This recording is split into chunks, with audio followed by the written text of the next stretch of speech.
सुप्रभात मेरे प्यारे बच्चों। आज हम बड़े भाई साहब पृष्ठ संख्या 61 का आखिरी अनुच्छेद से आरंभ करेंगे। देव न करे आज मैं बीमार हो जाऊं तो तुम्हारे हाथ पांव फूल जाएंगे। दादा को तार देने के सिवा तुम्हें और कुछ न सूझेगा, लेकिन तुम्हारी जगह दादा हो तो किसी को तार न दे, न घबराए, न बदहवास हो।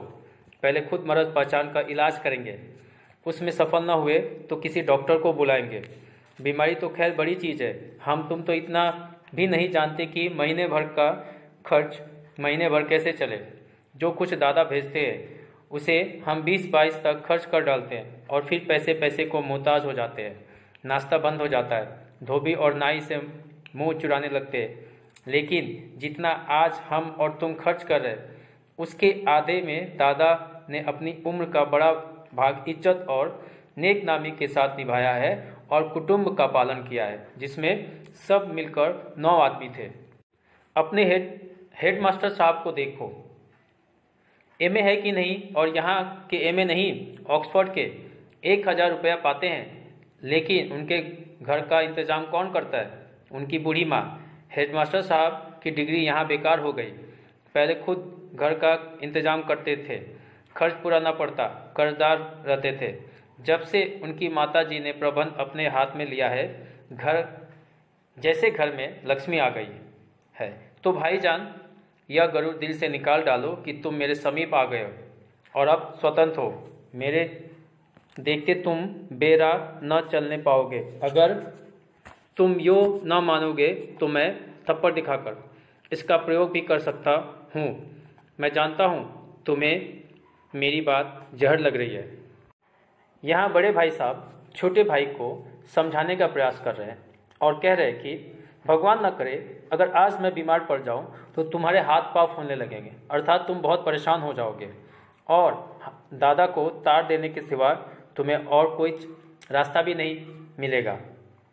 तार उस जमाने का एक आपातकालीन संदेश था जो जल्दी से दूसरे जगह पहुंच जाया करता था। लेकिन तुम्हारे जगह अगर दादा होते तो वह किसी को तार ना दे, घबराए भी नहीं और ना ही बदहवास हो, परेशान हो। पहले वह खुद कोशिश करेंगे यह जानने की कि हुआ क्या है, दवाई की ज़रूरत है या नहीं है। उसके बाद भी अगर कुछ नहीं हुआ तब जाकर वह डॉक्टर को बुलाएंगे। बड़े भाई साहब ये भी कह रहे हैं कि बीमारी तो खैर बहुत बड़ी बात है, हम और तुम तो इतना भी नहीं जानते कि 1 महीने भर का राशन या खर्चा महीने भर कैसे चले। जो कुछ भी दादा या पिताजी पैसा भेजते हैं उसे हम और तुम 20 से 22 दिन में ही ख़त्म कर डालते हैं और उसके बाद हमारी ऐसी हालत हो जाती है कि हम लोगों से नज़र चुराते रहते हैं। हमारा नाश्ता बंद हो जाता है और फिर एक एक पैसे के लिए हम मोहताज हो जाते हैं, अर्थात दूसरों पर निर्भर हो जाते हैं। लेकिन मेरे भाई, जितना पैसा हम और तुम 1 महीने में खर्च कर रहे हैं उससे आधे पैसे में ही हमारे दादा ने अपनी ज़िंदगी का बहुत बड़ा हिस्सा गुजारा है। और सिर्फ गुजारा नहीं, बहुत ही शान से गुजारा है, बहुत ही इज्जत के साथ गुजारा है, और अकेले नहीं पूरे परिवार के साथ, जिसमें कुल मिलाकर 9 लोग थे। बड़े भाई साहब अपने हेडमास्टर साहब का भी यहाँ पर उदाहरण दे रहे हैं और कहते हैं कि अपने हेडमास्टर साहब को ही देख लो, एमए है कि नहीं, और यहाँ के नहीं ऑक्सफोर्ड यूनिवर्सिटी के। महीने का 1000 पाते हैं, लेकिन उनके घर का सारा इंतज़ाम उनकी बूढ़ी माँ करती है। पहले ये इंतज़ाम वे खुद ही करते थे, लेकिन खर्चा पूरा नहीं होता था, कर्जदार रहते थे। जब से उनकी बूढ़ी माँ ने यह काम अपने हाथ में लिया है तब से जैसे ऐसा लगता है कि घर में पैसे की कोई कमी नहीं है, लक्ष्मी खुद आ गई है। यहाँ पे उनकी डिग्री पूरा बेकार हो गया। तो मेरे भाई, अपने दिल से यह जो गरूर है, जो घमंड है, उसको निकाल दो कि तुम मेरे करीब आ गए हो, मेरी कक्षा के समीप आ गए हो और तुम अब आज़ाद हो। अगर तुम मेरे साथ हो तो मैं तुम्हें कभी भी बेराह अर्थात गलत रास्ते पर चलने नहीं दूंगा। प्यार से कह रहा हूँ, सुधर जाओ, नहीं तो बड़े भाई साहब थप्पड़ दिखाते हुए कहते हैं कि मैं इसका भी प्रयोग कर सकता हूँ। हाँ, मुझे पता है कि इस समय मैं तुम्हें डांट रहा हूँ, बहुत कुछ सुना रहा हूँ और ये सारी बातें तुम्हें एकदम जहर जैसी लग रही है, किंतु ये सारी बातें तुम्हारी भलाई के लिए। सुप्रभात। अगला अनुच्छेद। मैं उनकी इस नई युक्ति से नतमस्तक हो गया। मुझे सचमुच अपनी लघुता का अनुभव हुआ और भाई साहब के प्रति मेरे मन में श्रद्धा उत्पन्न हुई। मैंने सजल आंखों से कहा, हरगिज़ नहीं, आप जो कुछ फरमा रहे हैं वह बिल्कुल सच है और आपको उसको कहने का अधिकार है।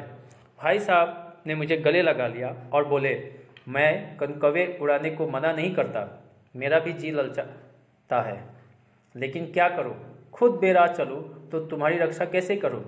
यह कर्तव्य भी तो मेरे सिर है। संयोग से उसी वक्त एक कटा हुआ कनकौवा हमारे ऊपर से गुजरा। उसकी डोर लटक रही थी।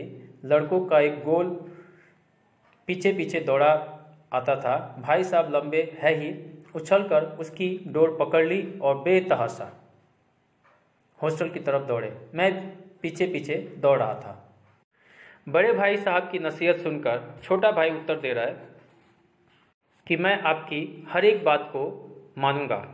यहाँ पर लेखक को अपनी लघुता अर्थात छोटेपन का एहसास हो रहा है और बड़े भाई साहब की जो नई युक्ति है उसके सामने वो अपने आप को समर्पित कर रहा है। उसको लग रहा है कि आज मुझे सचमुच में अपने छोटे होने का एहसास हो रहा है और बड़े भाई साहब के प्रति उसके मन में ढेर सारी श्रद्धा उमड़ पड़ती है। लेखक ये भी कह रहा है कि भाई साहब आप जो कुछ कह रहे हैं उसको कहने का आपको अधिकार है, मैं आपकी बात को अब से नहीं टालूंगा। अर्थात लेखक का मन बदल जाता है। इसके बाद बड़े भाई साहब लेखक को गले लगा देते हैं और कहते हैं कि मुझे भी पतंग उड़ाने का मन करता है और मैं तुम्हें पतंग उड़ाने के लिए मना नहीं करता, लेकिन क्या करूं, अगर मैं खुद सही रास्ते पर नहीं चलूँगा तो तुम्हें सही रास्ता कैसे दिखाऊंगा? मुझे अधिकार भी नहीं रहेगा। यह भी तो मेरा ही धर्म है, मेरा ही कर्तव्य है, मेरी जिम्मेदारी है कि तुम्हें सही रास्ते पर ले जाऊं, क्योंकि यहाँ पर माँ और दादाजी नहीं हैं, मैं ही बड़ा हूँ, तो ये मेरी जिम्मेदारी है। संयोग से उसी वक्त एक कटा हुआ पतंग आता है और उनके ऊपर से गुजरता है। उसकी डोर भी लटकी हुई रहती है। बच्चों का एक झुंड पीछे की से दौड़ा चला आता है। बड़े भाई साहब लंबे थे कद में और कूदकर उसकी डोर को पकड़ लेते हैं। बेतहाशा दौड़ने लगते हैं, हॉस्टल की तरफ भागने लगते हैं। लेखक भी यह देखकर अपने बड़े भाई साहब के पीछे पीछे भागने लगता है। मेरे प्यारे बच्चों, इस पाठ का आज समापन हो गया। इस पाठ से हमें यही शिक्षा मिलती है कि कैसे बड़ा भाई सब कुछ चाहते हुए भी अपने मन को मारकर बैठता है, सिर्फ इसलिए ताकि छोटा भाई सही रास्ते पर चल सके। उसे भी खेलने का मन करता है, उसे भी पतंग उड़ाने का मन करता है, उसे भी मेले देखने के मन करता है, किंतु वह सारा दिन सिर्फ इसलिए पढ़ाई करते रहता है ताकि उसको देखकर छोटा भाई भी पढ़ाई करते रहे। मैं आशा करता हूँ कि सबको यह पाठ अच्छे से समझ में आ गया होगा। किसी को अगर कोई दुविधा हो तो मुझसे अवश्य संपर्क कर सकता है। धन्यवाद। सबका दिन शुभ हो।